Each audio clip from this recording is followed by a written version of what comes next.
वर्तमान जहाँ बड़ खबर आसी पहुंची डीजे साउंड को नहीं बरजात्री और पुलिस मुहांमुही। बरजात्री माड़े 5 पुलिस आहत। बाहाघर प्रसेशन में डीजे बाजा को केन्द्र कर बरजात्री और पुलिस मध्य तुमुल कांड। बरजात्री माड़े 5 जन पुलिस कर्मचारी आहत होती। कार्यानुष्ठान स्वरूप आज 8 जन को गिरफ्त कर कोर्ट चालाण कला रामचंद्र पुलिस। केन्दुझर जिला रामचंद्रपुर थाना नुआगाँव गतकाली राति एक बाहाघर प्रसेशन चलता बेले हरिचंदनपुर अंचल आसीथिबा बरजात्री दल डीजेर ताले ताले गाँ दान में नाची नाची जाउथिले। हेले विलंबित राति सांगकु डीजेर साउंड अत्यधिक थिबारु लोकंकठारु अभियोग पाई स्थानीय रामचंद्रपुर पुलिस घटनास्थल में पहुंची डीजे बंद करने बरजात्री दल को कहिथिला।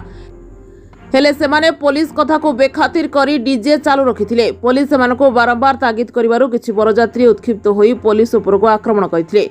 बरजात्री संघबद्ध आक्रमण रामचंद्रपुर थानार एसआई सरोज कुमार करंक समेत 3 जन कनेस्टेबल और जड़े होमगार्ड आहत होते। खबर पाई रामचंद्रपुर थाना अधिकारी अविनाश परिड़ा सदल बले घटनास्थल में पहुंची 18 जन बरजात्री को काबू कर थाना अटक रखिथिले। घटना को गुरुतर सहकारे ग्रहण कर केन्दुझर एसपी कुशलर नितिन डागड़ू रामचंद्रपुर थाना दिन तमाम उपस्थित रही घटनार पुंखानुपुंख तदंत करने पर 157/23 एक मामला रुजु कर 8 जन को गिरफ्त कर कोर्ट चालाण कर जनापड़ी।